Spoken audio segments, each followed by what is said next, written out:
Hello, and welcome to AI news that you should know about for the week of November 1st. I'm your host, Ashley Coffey. And I'm Daniel Hill. Every week in about 15 minutes, we cover the AI news stories that you need to know about. This week, we'll be talking about Perplexity's new AI shopping experience that they're rolling out just in time for Black Friday.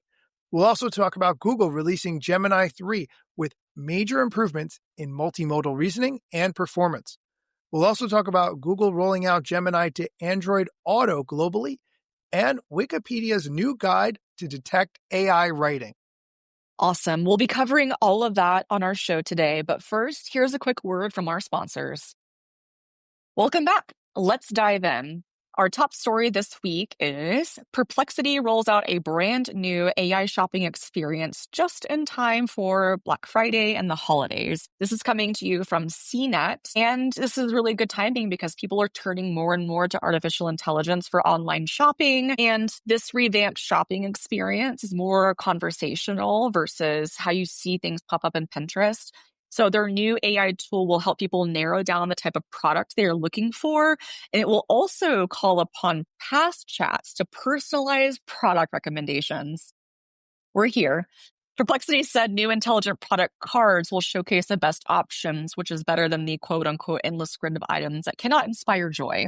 Perplexity will leverage its PayPal partnership from earlier this year to help with checkout.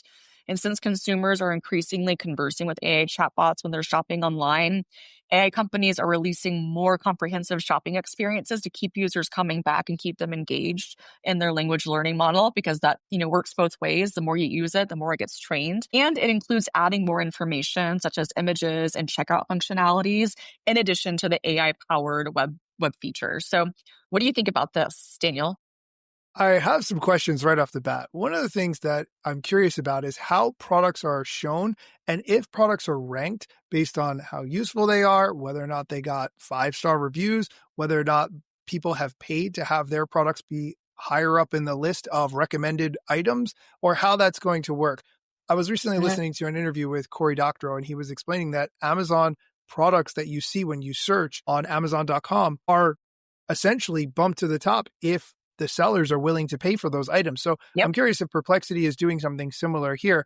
If not, it's a revenue source that I guess is being left on the table. But the article that you picked also mentioned that Gemini has a feature that automatically buys a product if it hits a desired price point, which is an interesting idea, and curious to see if Perplexity will have that as well, because that's really interesting. I might like a product for $20 very much, but I wouldn't like it for $50. So, hey, if it goes on sale, just go ahead and make that happen. And I think that's a really interesting feature. Exactly. And there are tools that already exist that will help you track ASIN numbers, ASIN, which are like the product numbers on Amazon for when the lowest price happens. And a lot of people will I'll use those tools if I'm making a big purchase. So I can see historically how low has that price gotten, how much it's changed over the past 30 days, and when is it likely to hit that low point. So I like the fact that they have something built in to basically capture that sale. But you're right. I used to work as a consultant for an Amazon consulting agency. You have to pay and work very hard and very strategically to win that buy button when you're competing with other people on the internet. So also, not reviews are created equal, and some things that we're talking about are subjective, like what is the best thing for this, right? It's like, how do you pull that data to make that decision? And how do we know that data is legitimate and not fabricated? So a lot of things to think about here, but we'll see what happens when it starts to roll out. All right, our next story. Google releases Gemini 3 with improvements in multimodal reasoning and performance. So this is coming straight from the Google blog. We'll link the article in the show notes here. But before I dive into this, I want everyone to remember that Gemini is for thinking and problem solving, and VEO is for showing something. So text to image generation or video. So this is exciting because Gemini 3 Pro can bring any idea to life with its state-of-the-art reasoning model and multimodal capabilities, and it significantly outperforms 2.5 Pro on every major AI benchmark.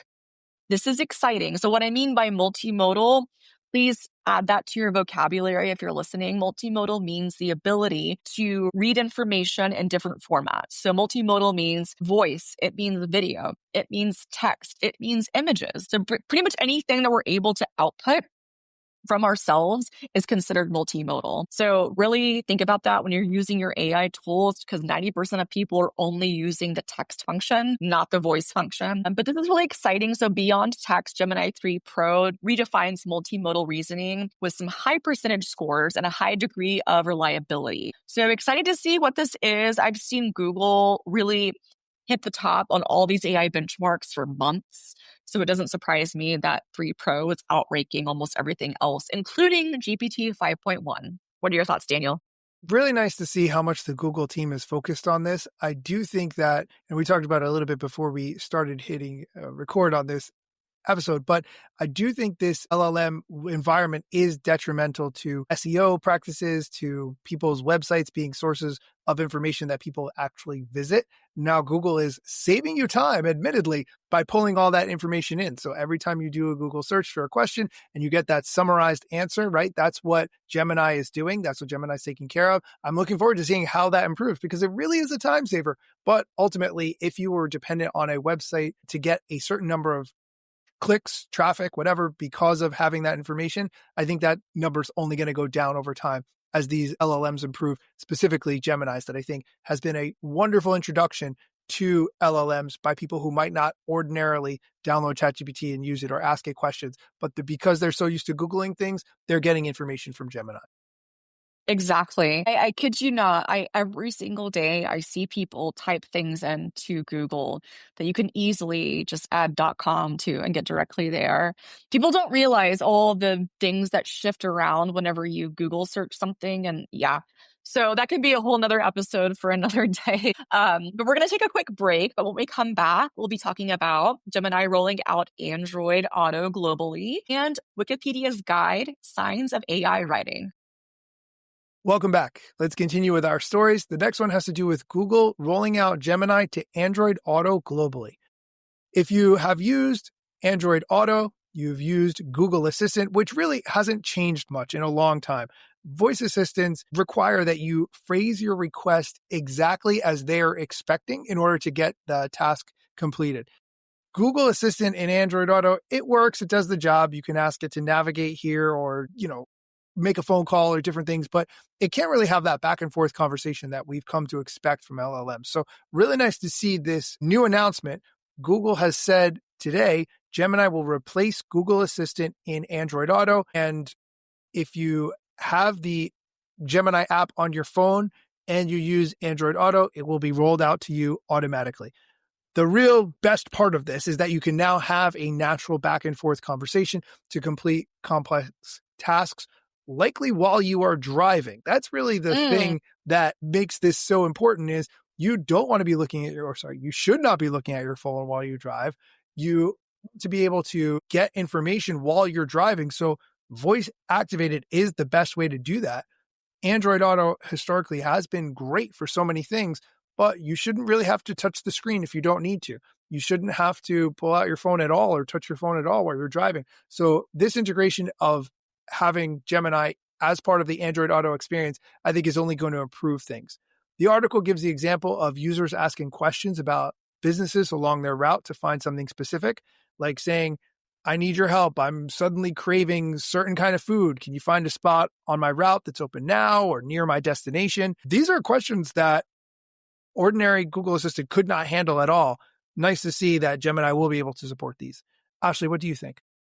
It's a great move. I think it creates a more seamless experience for the user and provides more contextual detail to the person's questions. So it's honestly like a natural progression, in my opinion. And Gemini has been really just impressing me on all fronts, but I've been definitely trying to integrate it more into my workflows because my business, Coffee and Consult, I'm on Google Workspace. So I want to try to get the most bang for my buck when using the tools that I'm paying for. And since Gemini is baked into Google Workspace, it has access to all of your documents, all of your data. So therefore, it's able to learn faster. So I think this is a great progression towards innovation and advancement. And I'm glad to see Android get some love. Yes. And since we talked about last time how Apple would be potentially using Gemini instead of Siri for these kinds of things, all of you who are Apple users who are listening may be experiencing this with your CarPlay at some point in an integrated fashion in the same way. Yeah. So we'll see what happens. Um, I'm interested to see how they will do that and whether or not they'll build in protections to disable certain search functionalities if you are driving. Because the Meta Ray-Ban displays that I demoed 2 weeks ago do have that built in. So if you're driving, the display won't come on. And that's like something which is great, right? Like we don't have that research yet to understand How does it like know if you're a ocular. passenger or if you're a driver? Actually, no. I know how it's basically using like auto detection features because the cameras it can detect are you in the left side or are you on the right side? There's accelerometers in there too of like, are you looking? It can make determinations based on the input data that you're giving out by Very wearing smart. it. Yeah, yeah, yeah. Based on like vibrations, gyrometer, accelerometer, voice control too, and mostly like just like advanced image reasoning. Interesting. It's probably looking for a steering wheel and looking to see if you glance up at the rear view mirror every couple, whatever, few seconds.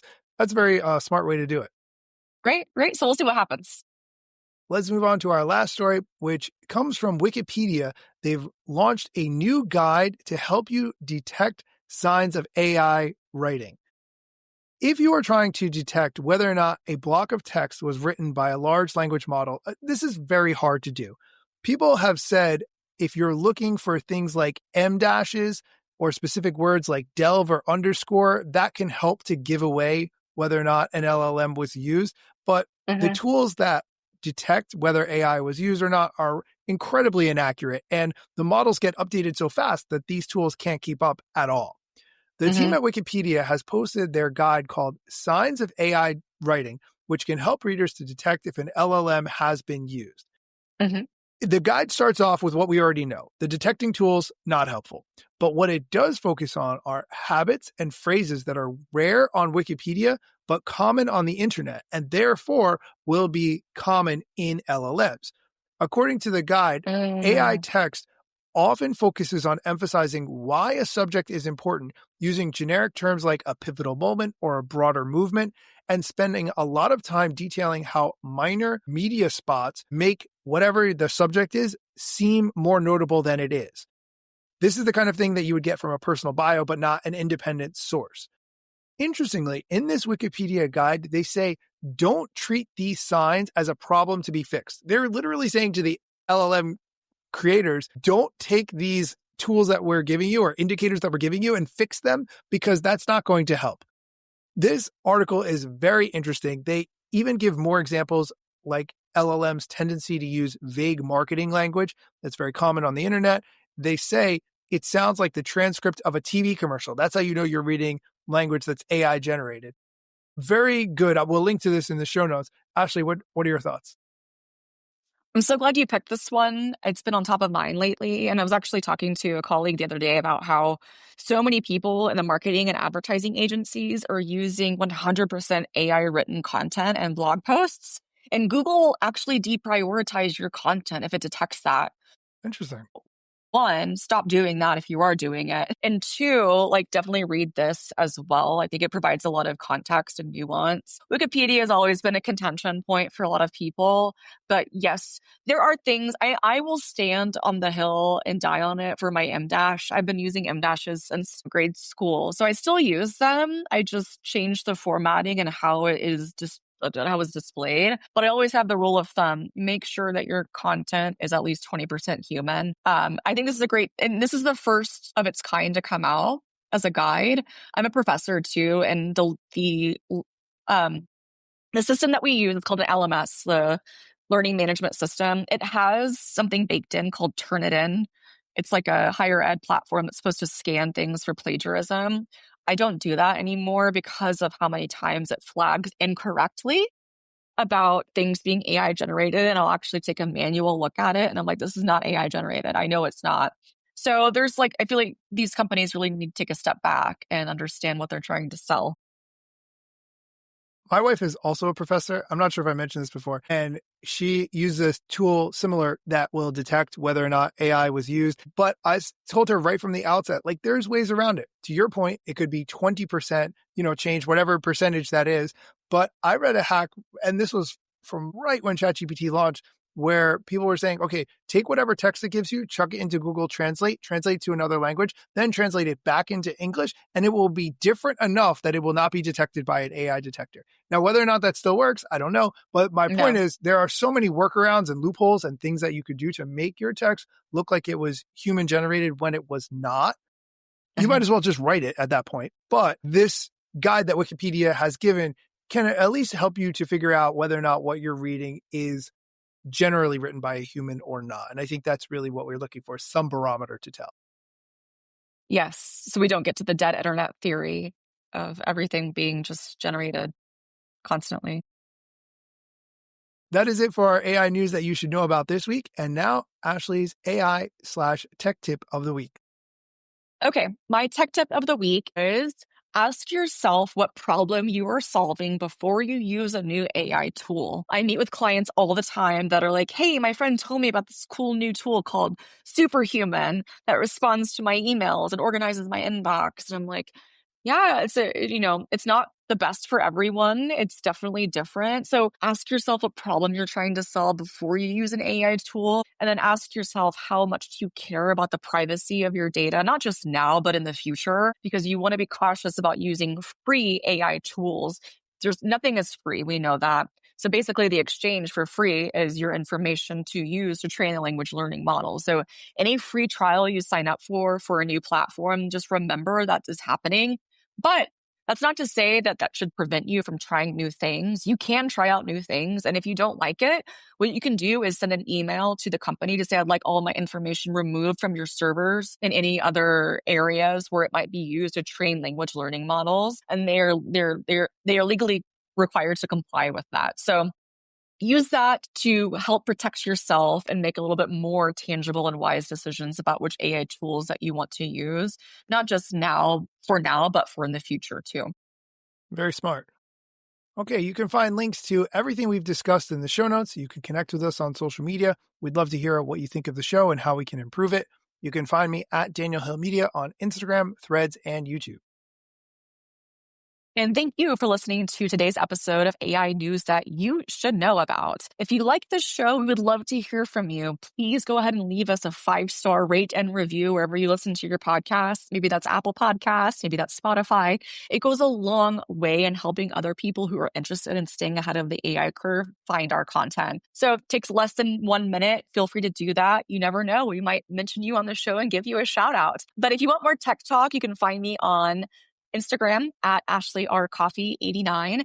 And if you're curious about taking the next step of implementing AI in your business, I run Coffee and Consult, a local technology consulting firm operating globally, and we help businesses make smarter decisions when it comes to implementing AI. So I'd love to hear from you. Please reach out to me. That's it. Thank you for listening and come back next week for more AI news that you should know about.